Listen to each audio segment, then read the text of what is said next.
ఓం సాయిరామ్. బాబా భక్తులందరికీ కూడా నమస్కారం అండి. అందరూ కూడా సుఖంగా సంతోషంగా ఎప్పుడూ కూడా ఆనందంగా ఉండాలి అని చెప్పి ఆ బాబాగారి తరపున నేను కూడా మనస్ఫూర్తిగా కోరుకుంటున్నాను. ఈరోజు బాబాగారు అందించే సందేశం ఏంటి అంటే కనుక, ఒక వ్యక్తి పదే పదే నీ ఫోటోని అతని ఫోన్లో చూస్తూ నిమిషాలు లెక్క పెడుతున్నాడు. జాగ్రత్త తల్లి, అతని పేరు ఇదే, త్వరలో నీకు ఇదే జరగబోతోంది అని చెప్పి ఏదో తెలియని సందేశాన్ని అందించబోతున్నారు. వినే ముందు చాలామంది కూడా చెప్పుకోలేనటువంటి సమస్యలతోటి సతమతమైపోతూ వాటిని ఎలా తీర్చుకోవాలో తెలియక ఇబ్బంది పడిపోతూ ఉంటున్నారు. అటువంటి వారి కోసం శ్రీ షిరిడి సాయిబాబా ఆశీస్సులతో జ్యోతిష్యం చెప్పబడిన గురూజీ శివరామరాజు గారు. Phone number 9959942255. మీరు ఇప్పటి వరకు ఎన్నో చోట్ల జ్యోతిష్యం చెప్పించుకొని మీరు ఆశించిన మార్పులు మీ జీవితాలలో జరగలేదని చెప్పి బాధపడి ఉంటారు. కానీ ఇక్కడ అస్సలు అలా జరగదండి.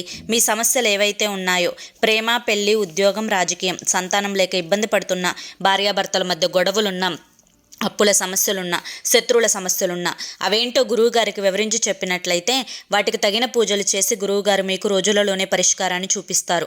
గురువుగారు చెప్పింది చెప్పినట్లు 100కు 1000% జరుగుతుంది. నమ్మకంతో స్క్రీన్ మీద కనిపిస్తున్నటువంటి నెంబర్కి కాంటాక్ట్ అవ్వండి. భార్యాభర్తల మధ్య వశీకరణ, స్త్రీ మరియు పురుషుల మధ్య వశీకరణ 100% జరపబడును. ఎటువంటి సంతాన సమస్యలకైనా కానీ గురువుగారి దగ్గర చక్కటి పరిష్కారం దొరుకుతుంది. మాకున్నటువంటి ఎన్నో రకాలైన సమస్యలను గురువుగారు రోజులలోనే పరిష్కరించారండి. అలాగే మీ జీవితాల్లో కూడా సంతోషాలు, ఆనందాలు, అదృష్టాలు రావాలి అంటే ఇప్పటి వరకు ఎన్నో ప్రయత్నాలు చేసి ఉంటారు కదా. చివరి ప్రయత్నం అనుకోనైనా కానీ స్క్రీన్ మీద కనిపిస్తున్నటువంటి నెంబర్కి కాంటాక్ట్ అవ్వండి. మీకు రోజులలోనే జీవితంలోకి అదృష్టం అడుగు పెట్టడం చూసి నిజంగా ఆనందపడిపోతారనమాట. ఇక ఆలస్యం చేయకుండా బాబాగారి యొక్క సందేశం ఏంటో తెలుసుకుందాం. తల్లి, ఒక వ్యక్తి మాత్రం పదే పదే నీ ఫోటోని తన ఫోన్లో చూస్తున్నాడు. నీ ఫోటో అతని దగ్గరికి ఎలా వచ్చింది అనే మాటకి వస్తే, నువ్వు ఎప్పుడైతే వాట్సాప్ డీపీగా ఆ ఫోటోని పెట్టావో అప్పుడు అతని ఫోనులో ఆ ఫోటోని తీసుకున్నాడు. అప్పటి నుంచి తను పర్సనల్గా ఆ ఫోటోని సేవ్ చేసుకొని నీవు గుర్తొచ్చిన ప్రతిసారి కూడా ఆ ఫోటోని చూసుకుంటూ నిమిషాలు లెక్క పెడుతున్నాడు. అసలు ఆ వ్యక్తి నీకేమవుతాడు? నీకు ఎందుకు అతను దగ్గరవ్వాలి అనుకుంటున్నాడు? నీకు అతనికి గల పరిచయం ఏంటి? నీకు అతని వల్ల నష్టం జరగబోతోందా? అసలు త్వరలో ఏం జరగబోతోంది అనేది చెప్తాను, జాగ్రత్తగా విను. ఆ వ్యక్తి నీకు రక్త సంబంధం అయితే కాదు. ఆ వ్యక్తి నువ్వు ప్రేమించిన వ్యక్తి, అది కూడా గతంలో. కానీ ఇప్పుడు నీకు వివాహమై మరొక వ్యక్తి నీ జీవితంలోకి వచ్చిన తర్వాత కూడా అతను నిన్ను పొందాలి అని చెప్పి చూస్తున్నాడు. కానీ అదంతా ప్రేమతో అని చెప్పి నువ్వు పొరపాటు పడ్డావో తప్పు చేస్తున్నట్లవుతుంది. గుర్తుంచుకో. ఎందుకు చెప్తున్నాను అంటే, కేవలం నీ యొక్క అందానికి మాత్రమే అతను విలువ ఇస్తున్నాడే తప్ప నీ మనసుకి కానీ, నీ బాధలకి కానీ, నీ యొక్క వ్యక్తిగతానికి కానీ ఎటువంటి విలువని కూడా అతను ఇవ్వడు. అదేవిధంగా నీ మీద ప్రేమ కానీ, జాలి కానీ, ఇంకా ఏ ఇతర ఫీలింగ్స్ కానీ అతనికి లేవు. కేవలం తన యొక్క స్వలాభం కోసం తనకు నచ్చిన విధంగా నిన్ను వాడుకోవడానికే తప్ప నీ మీద అతనికి ఎటువంటి ఇది అనేది లేదు, అంటే ప్రేమ అనేది లేదు. అతనిని కనుక నువ్వు నమ్ముకుంటే నష్టమే తప్ప నీకు లాభం అనేది మిగలదు. ఇది నీ జీవితంలో జరుగుతున్నదే చెప్తున్నా.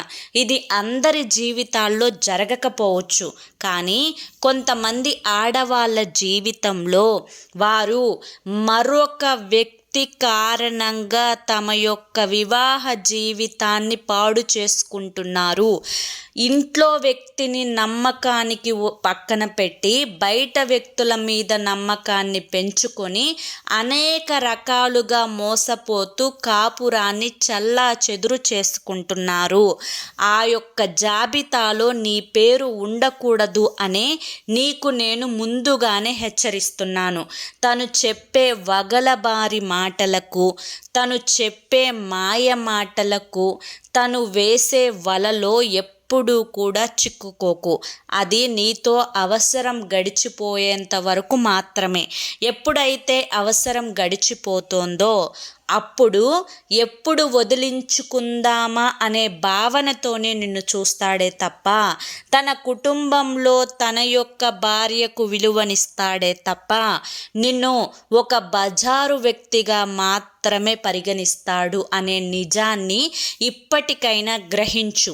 ఒకప్పుడు తెలుసో తెలియకో చిన్నతనంలో మోసపోయావు, కానీ ఇప్పుడు నీకు వయసు వచ్చింది. ఎన్నో బాధలు నీకు అనుభవాన్ని నేర్పించాయి. ఎవరి వ్యక్తుల మనస్తత్వాలు ఏ విధమైనటువంటి స్వార్థంతో, ఈర్ష్యతో, అవసరాలతో నిండుకుపోయున్నాయో, ఎదుటి వ్యక్తి నిన్ను ఏ విధంగా వాడుకోవడానికి ప్రయత్నిస్తున్నారో నువ్వు ముందుగానే గ్రహించగలవు. కాబట్టి నా తల్లి ఎప్పుడూ కూడా ఎవరి వలలో చిక్కుకోకూడదు, ఎవరి మాయమాటల్లో పడకూడదు, ఎవరి యొక్క ప్రలోభాలకు గురి కాకూడదు. తను ఎప్పుడు సేఫ్గా ఉండాలి అన్న ఉద్దేశంతో ఈ ముందుకు నేను ఈరోజు ఈ సందేశాన్ని తీసుకొని వచ్చాను. ఇదంతా నువ్వు పక్కన పెట్టి నిర్లక్ష్యం చేసి ఇప్పుడు ప్రస్తుతం ఉన్న ఈ సెకను సంతోషం కోసం నువ్వు కనుక కాలు జారావు అంటే భవిష్యత్తులో నువ్వు కోలుకోలేనటువంటి దెబ్బ తినాల్సి వస్తుంది. నువ్వు నీ జీవితంలో సంతోషం లేకపోయినా, ఆనందం లేకపోయినా, కనీసం పడుకుంటే నిన్ను అడిగేవారు ఎవరూ లేకపోయినా, ఇప్పటి వరకు ఏ మచ్చ లేకుండా ప్రశాంతంగా బ్రతికావు.